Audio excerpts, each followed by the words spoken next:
ચંબામાં શ્રી રામલીલામાં અભિનય કરી રહેલા એક અભિનેતાનું હૃદયરોગના હુમલાથી મૃત્યુ થયું. મૃતકની ઓળખ મોહલ્લા મુગલાના રહેવાસી અમરેશ મહાજન ઉર્ફે શિબુ તરીકે થઈ હતી.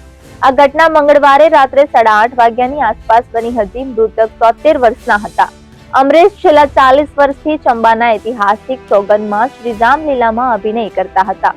તેમણે દશરથ અને રાવણની ભૂમિકાઓ ભજવી હતી. આ વખતે તેમણે પહેલેથી જ જાહેરાત કરી હતી કે આ તેમની છેલ્લી શ્રી રામલીલા હશે. જ્યારે તેમને હૃદયરોગનો હુમલો આવ્યો ત્યારે તેઓ દશરથની ભૂમિકા ભજવી રહ્યા હતા. જ્યારે દશરથ દરબારનું મંચન થયું હતું ત્યારે અમરેશ મહાજન અચાનક ઢળી પડ્યા. ત્યાં હાજર કલાકારો દોડી આવ્યા અને તેમને ઉઠાવવાનો પ્રયાસ કર્યો.